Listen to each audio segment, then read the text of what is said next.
The dinosaur that pooped the past.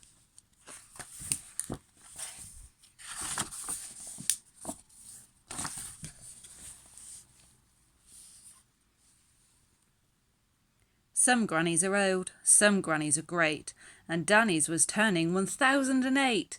He sang Happy Birthday with Dinosaur too, then asked to go out, there was playing to do.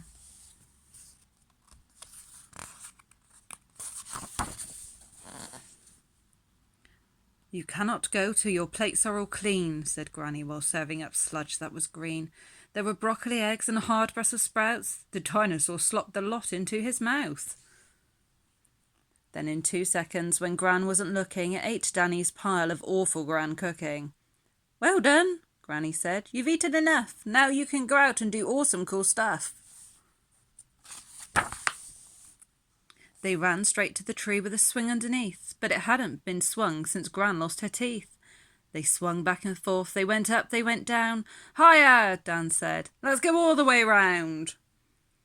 But this wasn't an ordinary swing, it had powers. Powers to turn back the minutes and hours. They counted to 3 and pushed hard off the ground. They looped and they turned time around. Their heads went all dizzy, time started to bend, so Danny held on to his dinosaur friend. Flashes and fizzes and sparkly squeaks, they swung past the Romans, Egyptians and Greeks. Then with a crack, the swing snapped in half.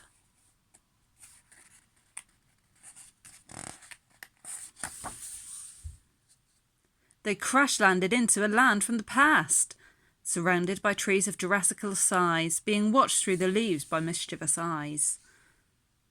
Then 3 baby dinos jumped down awesomely, who called themselves Dino Dudes A, B and C.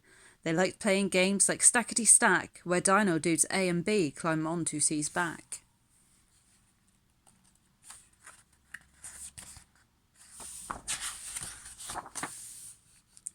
Then suddenly Dinosaur's tummy made grumbles, grumbles and rumbles that made the ground crumble. But grounds do not crumble for any old reason. Grounds only crumble in volcano season. We swung back in time, we were trying to play, said Danny to Dino Dudes B, C and A. We need to get back, we need to leave fast, we need to get everyone out of the past. But Danny and Dinosaur's only way back was looping through time on the swing that had snapped. The lava was coming, the lava was hot, even hotter than Granny's old veg cooking pot. And so, without thinking, B, C and A stacked themselves up like the game that they play.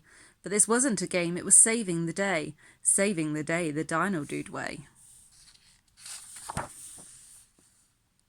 They flapped and they jumped through the jungle with ease, surfing the lava on lava-proof leaves, gathering all of the things they would need to fix the time swing at the speediest speed. Wax from the bees, sap from the trees, a tusk that fell off when an old mammoth sneezed. They bashed it together with stegosaur teeth while dodging explosive eruptions beneath. The swing had been fixed, but the dinosaur group were now far too heavy to time travel loop. Dan started to worry, then started to panic. The ground underneath was now hot and volcanic.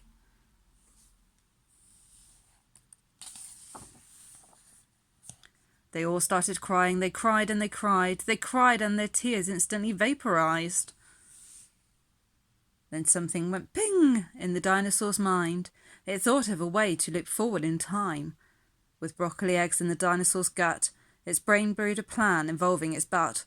It knew there was only one thing it could do. To get back to the future, it needed to poo!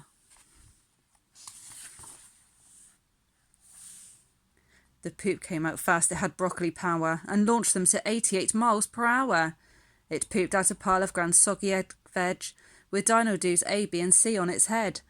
It pooped and it looped them all forward in time, away from volcanoes and hot lava slime. The Romans and Trojans were covered in poop. They all got a taste of Gran's broccoli soup. Whilst looping through Egypt, it pooped out a pile which made a poop pyramid next to the Nile. It plopped out the sprouts, its bum did a smelly, and looped out the last piece of poop from its belly. They fell out of time, they'd made it back home, but Danny and Dinosaur weren't on their own. Dino do's A, B and C were there too. They travelled through time on the broccoli poo. They all started cheering and jumping around. It seemed like new dinosaur friends had been found. And just when they'd all had all the veg they could take, Birthday Gran served up her broccoli cake.